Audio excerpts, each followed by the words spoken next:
अस्सलामुअलैकुम। SMTV global के साथ मैं हूं आमना अनफाल। सबसे पहले न्यूज़ हेडलाइंस।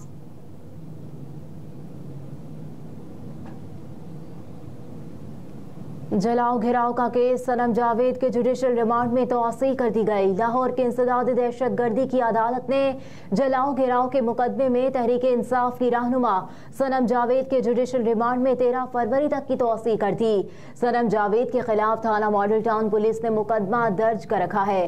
गुज़िश्ता रोज इन्वेस्टिगेशन पुलिस ने थाना शादमान में दर्ज मुकदमे में पाकिस्तान तहरीक इंसाफ की रहनुमा सनम जावेद को गिरफ्तार किया था। सनम जावेद के खिलाफ 9 मई जलाओ घिराव के इल्जामात में थाना शादमान में मुकदमा दर्ज है।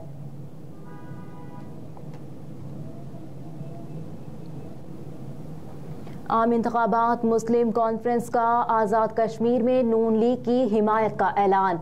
मॉडल टाउन पार्टी सेक्रेटेरिएट में सदर मुस्लिम लीग नून शहबाज शरीफ से साबिक वज़ीर-ए-आज़म आज़ाद जम्मू कश्मीर सरदार अतीक अहमद खान ने मुलाकात की। मुलाकात में नून लीग और आल जम्मू कश्मीर मुस्लिम कॉन्फ्रेंस ने मिलकर आगे बढ़ने पर इत्तफाक किया। लीगी रहनुमा साद रफीक और नून लीग आज़ाद कश्मीर के सदर शाह गुलाम कादिर भी मुलाकात में मौजूद थे। मुलाकात में आल जम्मू कश्मीर मुस्लिम कॉन्फ्रेंस ने आम इंतखाबात के दौरान कश्मीर में मुस्लिम लीग नून की हिमायत का ऐलान कर दिया। सदर मुस्लिम लीग नून शहबाज शरीफ ने सरदार अतीक अहमद खान, उनकी जमात और रहनुमाओं का सियासी हिमायत के ऐलान पर शुक्रिया अदा किया। शहबाज शरीफ ने मुजाहिदे अव्वल सरदार मोहम्मद अब्दुल कयूम खान की तहरीक आज़ादी जम्मू कश्मीर के लिए कुर्बानियों और जिद्दोजहद को सलाम पेश किया।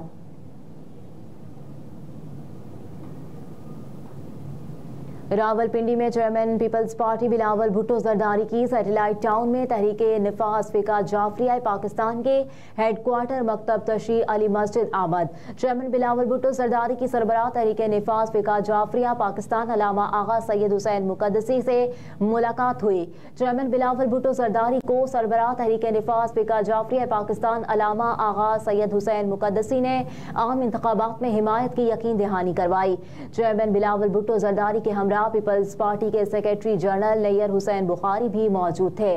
तहरीक निफाज फ़िका जाफरिया के वफ्द में सेक्रेटरी जनरल अलामा बशारत हुसैन और एडिशनल सेक्रेटरी जनरल अलामा सैयद कमर हैदर जैदी शामिल थे। तहरीक निफाज फ़िका जाफरिया के वफ्द में चेयरमैन सियासी सेल जुल्फ़िकार अली राजा, सेक्रेटरी ताल्लुकात आमा सैयद हसन कासमी और कोऑर्डिनेटर सैयद अली मेहदी भी शामिल थे।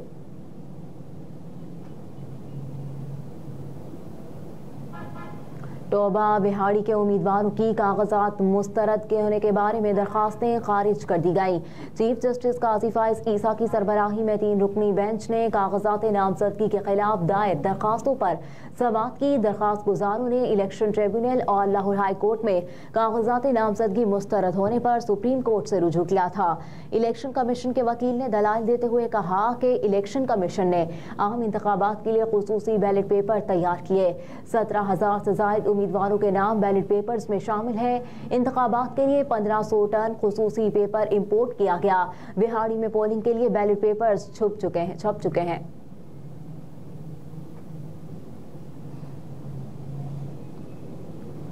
अमीर जमात इस्लामी कराची हाफिज नईमुर रहमान ने कहा कि कराची वालों के पास तराजू के अलावा कोई ऑप्शन नहीं।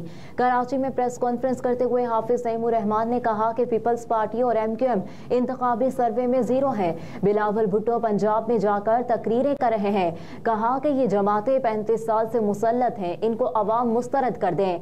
इन पार्टियों ने पहले भी नशों पर सियासत की। अवामी सतह पर ये लोग नाकाम हो चुके, ये चाहते हैं लोग वोट देने ना जाएं।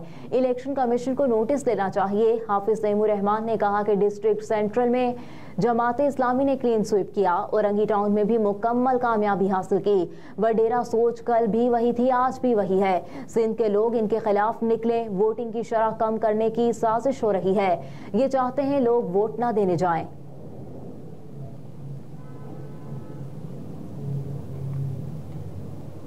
इस्तेकाम में पाकिस्तान पार्टी की मरकजी सेक्रेटरी इत्तला डॉक्टर फिरदौस आशिक आवाद ने कहा कि साइफर केस में अदालत ने मुल्क दुश्मन सोच को अंजाम का बता दिया। मरकजी रहनुमा इस्तेकाम में पाकिस्तान पार्टी डॉक्टर फिरदौस आशिक आवाद ने साइफर केस में बानी तहरीक इंसाफ और शाह महमूद कुरैशी को सजा के फैसले पर रद्द-ए-अमल देते हुए कहा कि अदालत ने 10-10 साल कैद बामुशक्कत की सजा सुनाकर मुल्क दुश्मनों को वाज़ेह पैगाम दिया। कहा कि मुल्क की नजरियाती असास और मफाद के खिलाफ हर सोच का अंजाम कैद बामुशक्कत के सिवा कुछ नहीं। साइफर मामले में कौमी सलामती को भी चौराहे नंगा करने की कोशिश की गई।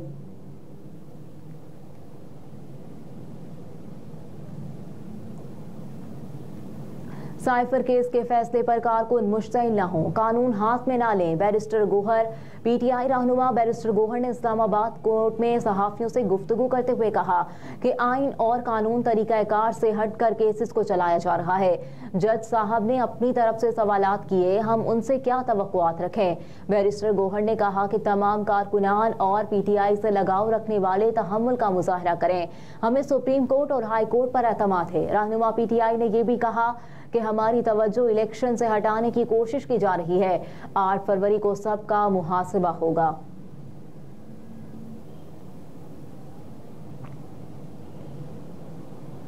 अटॉर्नी जनरल की अदालत में सहाफियों के खिलाफ नोटिस पर कार्रवाई मुअख्खर करने की यकीन दहानी। चीफ जस्टिस काजी फाइज ईसा की सरबराही में जस्टिस मोहम्मद अली मजहर और जस्टिस मुसर्रत हिलाली पर मुश्तमिल 3 रुकनी बेंच केस की समाअत कर रहा है। समाअत के आगाज पर अटॉर्नी जनरल मंसूर उस्मान आवान रोस्टम पर आ गए। प्रेस एसोसिएशन के वकील जहांगीर जदौन ने गुज़िश्ता रोज का हुक्मनामा पढ़कर सुनाया। चीफ जस्टिस पाकिस्तान ने जहांगीर जदौन एडवोकेट से मुकालमा करते हुए रिमार्क्स दिए कि जिम्मेदारी आप पर भी है। हम पटिशन उठाते हैं, सहाफी पीछे हट जाते हैं। आप निगरान वजीर भी हैं, आप वजीर हैं, मुल्क चला रहे हैं, या आप नहीं चल रहे, आप डरपोक हैं। जहांगीर जदौन ने कहा कि आमिर मीर केस में अदालती अहकामात पर अमल हुआ या नहीं, हुकूमत से पूछा जाए। चीफ जस्टिस काजी फाइज ईसा ने इस्तफसार किया कि किस हुकूमत से पूछे। जहांगीर जदौन ने जवाब दिया कि विफाकी हुकूमत से पूछें।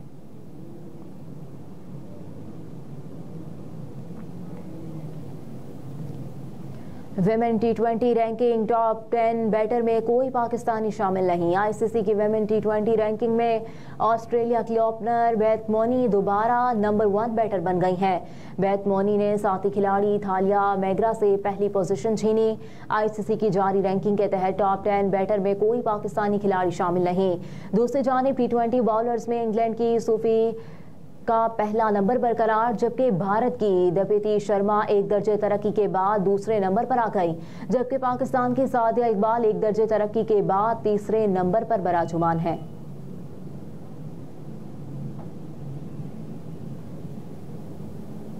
और एमनेस्टी इंटरनेशनल ने कहा है कि मुतादिद हुकूमतों का फ़लस्तीनी पनाह गुज़ीनों की इमदाद करने वाले अक़वाम मुत्तहिदा के इदारे अनरवा के फंड्स में कमी करना गैर इंसानी है। मीडिया रिपोर्ट के मुताबिक मुतादिद ममालिक की जानिब से फंडिंग रोकने के मामले पर एमनेस्टी इंटरनेशनल की जानिब से ये बयान जारी किया गया। एमनेस्टी इंटरनेशनल ने मुतालबा किया कि फंड्स रोकने वाले ममालिक अपना फैसला वापस लें। फंडिंग रोकने से 20 लाख फ़लस्तीनियों को मज़ीद मसाइब का सामना करना पड़ेगा। बयान में एमनेस्टी इंटरनेशनल ने कहा कि फ़लस्तीनी पहले ही नस्लकुशी और एक इंजीनियर्ड कहत के खतरे का सामना कर रहे हैं। एमनेस्टी इंटरनेशनल के अहदेदार ने कहा कि ये शर्मनाक है कि अमेरिका, कनाडा, बरतानिया, जर्मनी, ऑस्ट्रेलिया और फ्रांस ने अनरवा की इमदाद रोकी है। इसराइल और दाएं बाजू के ग्रुपों ने अनरवा के खिलाफ कई साल से मुहिम शुरू कर रखी है। हेडलाइंस आप जान चुके। न्यूज़ स्टूडियो से फिल वक्त इतना ही। आप देखते रहिए SMTV ग्लोबल।